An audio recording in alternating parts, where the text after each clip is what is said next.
Delhi 1325 AD. यह वह समय था जब दिल्ली सल्तनत अपने चरम पर थी और एक नए युग की शुरुआत होने वाली थी। एक युवा राजकुमार मोहम्मद बिन तुगलक तख्त पर बैठता है। उसकी ताजपोशी एक नए युग की शुरुआत का प्रतीक थी, एक ऐसा युग जो महत्वाकांक्षा और नवाचार से भरा हुआ था। उसकी आंखों में महत्वाकांक्षा की चमक है। वह केवल एक शासक नहीं बल्कि एक दूरदर्शी था जो अपने साम्राज्य को नई ऊंचाइयों पर ले जाना चाहता था। उसका दिमाग दिल्ली सल्तनत के लिए बड़े बड़े सपनों से भरा है। वह अपने दरबार में अपने सलाहकारों के साथ बैठकर योजनाएं बनाता था, अपने साम्राज्य को और भी विस्तृत और समृद्ध बनाने के लिए। एक विशाल साम्राज्य का भार अब उसके कंधों पर है। यह साम्राज्य केवल भौगोलिक रूप से ही नहीं बल्कि सांस्कृतिक और आर्थिक रूप से भी विस्तृत था। मोहम्मद एक विद्वान, एक योद्धा, एक रणनीतिकार।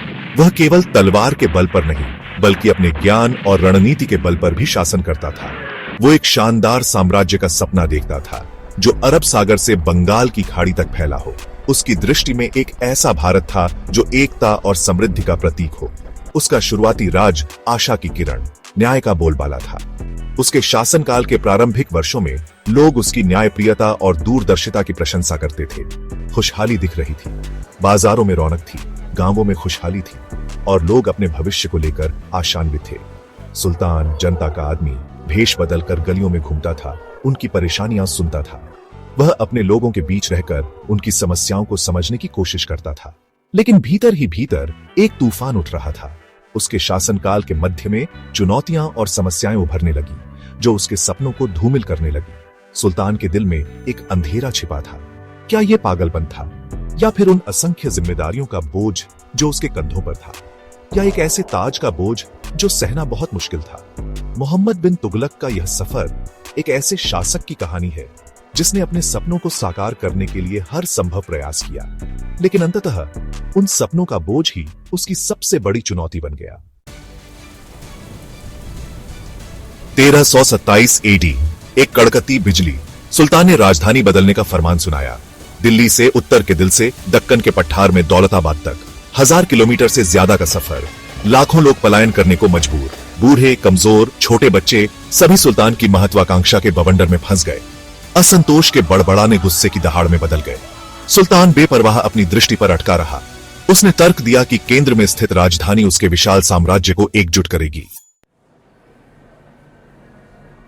2 साल बाद एक और झटका। सुल्तान ने टोकन मुद्रा शुरू की। चांदी और सोने की जगह शाही निशान वाले तांबे और पीतल के सिक्के। शायद एक अच्छा विचार साम्राज्य के वित्त को नियंत्रित करने के लिए, लेकिन योजना बुरी तरह विफल रही। नकली सिक्के बाजार में छा गए। अर्थव्यवस्था अराजकता में डूब गई। व्यापारियों ने नई मुद्रा को लेने से इनकार कर दिया। बाजार खाली हो गए। सुल्तान जिद्दी, पीछे हटने को तैयार नहीं।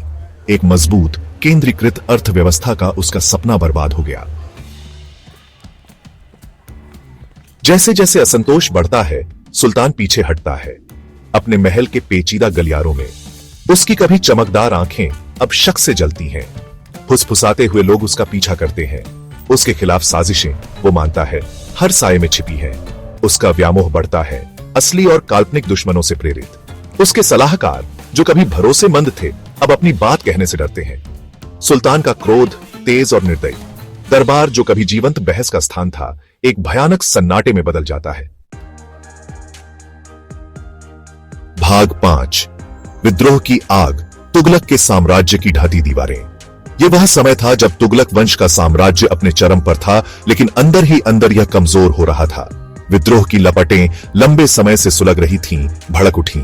यह विद्रोह केवल एक घटना नहीं थी बल्कि यह एक श्रृंखला थी जो पूरे साम्राज्य में फैल गई थी। पूरे साम्राज्य में गुजरात से लेकर बंगाल तक असंतुष्ट राज्यपालों और विद्रोही सरदारों ने सुल्तान के अधिकार को चुनौती दी। इन विद्रोहों ने तुगलक साम्राज्य की नींव को हिलाकर रख दिया। हर कोने में असंतोष और विद्रोह की आग जल रही थी। कभी शक्तिशाली सल्तनत अब हर तरफ से घिरी हुई है। तुगलक साम्राज्य की दीवारें जो कभी अजेय मानी जाती थीं, अब टूटने लगी थीं। यह केवल भौतिक दीवारें नहीं थीं, बल्कि सत्ता और नियंत्रण की दीवारें भी थीं। हर विद्रोह को क्रूर बल से कुचला गया, बस उसकी जगह दूसरे ने ले ली। यह एक अंतहीन चक्र था जहां एक विद्रोह को दबाने के बाद दूसरा विद्रोह उठ खड़ा होता था। सुल्तान की सेना थक चुकी थी, लेकिन विद्रोहियों का हौसला बढ़ता जा रहा था।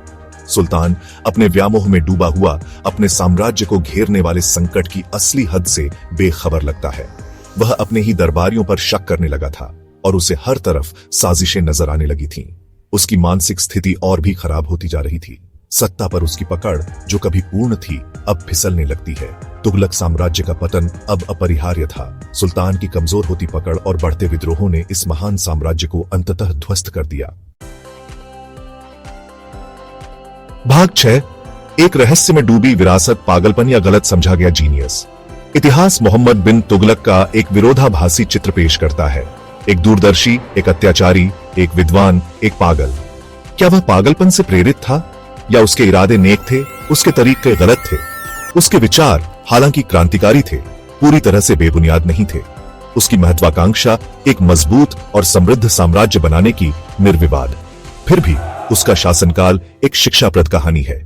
एक याद दिलाता है कि सबसे प्रतिभाशाली दिमाग भी अपने ही राक्षसों द्वारा खाए जा सकते हैं।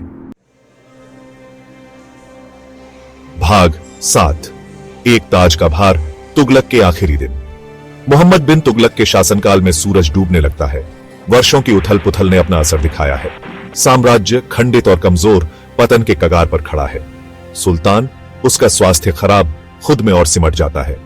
अपने कार्यों के परिणामों से प्रेतबाधित, विद्रोह की फुसफुसाहट से परेशान, जो उसके घटते हुए राज्य में गूंजती रहती है।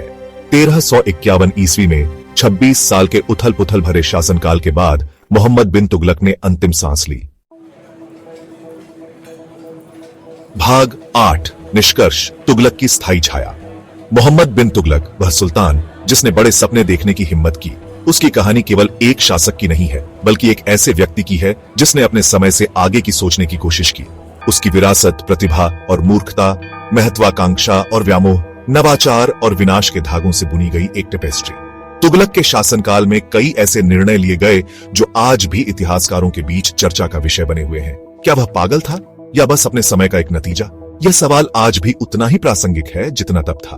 तुगलक के निर्णयों ने उसके साम्राज्य को बदल दिया, लेकिन क्या वे निर्णय सही थे? उसकी मृत्यु के सदियों बाद भी बहस जारी है। इतिहासकार और विद्वान आज भी उसके कार्यों और उनके प्रभावों पर विचार करते हैं। उसकी कहानी एक याद दिलाती है कि इतिहास शायद ही कभी काला और सफेद होता है, बल्कि भूरे रंगों में रंगा होता है। तुगलक की कहानी हमें यह सिखाती है कि हर निर्णय के पीछे एक जटिलता होती है, जिसे समझना आसान नहीं होता।